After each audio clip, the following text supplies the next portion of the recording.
L'édito politique sur Europe 1 avec Le Figaro. Bonjour Vincent Trémollet de Villers. Bonjour Dimitri, bonjour Anissa. Bonjour à Vincent. tous. Alors Vincent, on est prévenu, à partir de septembre 2024, la circulation sur le périphérique parisien devrait être limitée à 50 km/h. Restons au conditionnel, ça pourrait changer. En tout cas, cette annonce d'Anne Hidalgo a surpris tout le monde, Vincent.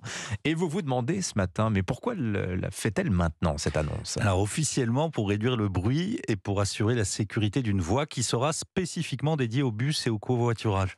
Mais ne perdez pas votre temps Dimitri à lire les explications fumeuses de la municipalité sur les bénéfices de cette nouvelle mesure.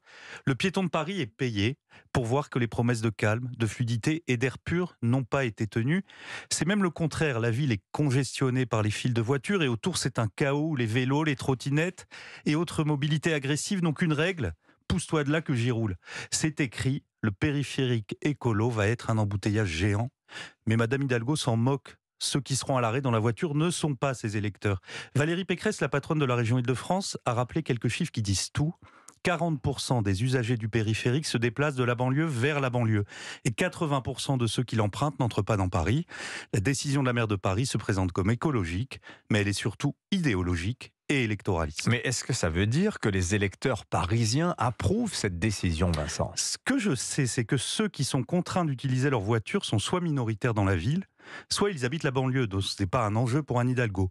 En revanche, en ciblant la France de la bagnole, la maire de Paris flatte une partie de son électorat qui voit dans l'écologie urbaine un signe de distinction sociale.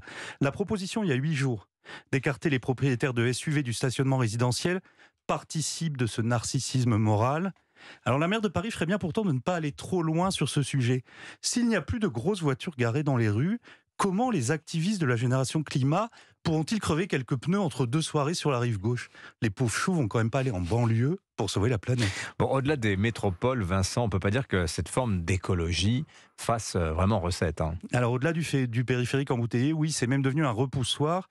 Cet écologisme, je dis bien écologisme, pas écologie, qu'il soit technocratique ou le fruit d'un snobisme radical chic, est devenu un clivage politique. Une majorité silencieuse le considère de plus en plus comme l'expression d'une minorité très privilégiée. Vous noterez que plus vous avancez dans la campagne, moins cet écologisme est populaire. Le vote vert est plus important au bord du canal Saint-Martin que dans des régions où la fréquentation de la nature est une réalité permanente. Je ne sais pas si vous vous souvenez, mais au moment du Brexit, des Londoniens effrayés par l'insurrection civique des Britanniques avaient revendiqué l'indépendance de la capitale de l'Angleterre. Cette volonté sécessionniste s'exprime à Paris par les péages, les interdictions, les complications décourageantes. Le socialisme façon Hidalgo, cela consiste à construire partout des micro-frontières pour empêcher le peuple de venir déranger la nouvelle élite urbaine.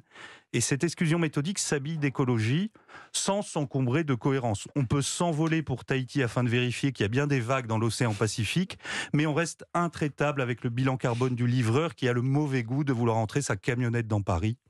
Et je pense que l'on mesure mal la dose de mépris qui accompagne toute cette politique. Et le pire est que ces nouveaux dominants continuent de se plaindre, comme s'ils étaient d'éternels dominés. Le progressisme anne-hidalguien n'est pas seulement tyrannique, il est pleurnichard. L'édito politique sur Europe 1. Merci beaucoup Vincent Trémollet de Villers.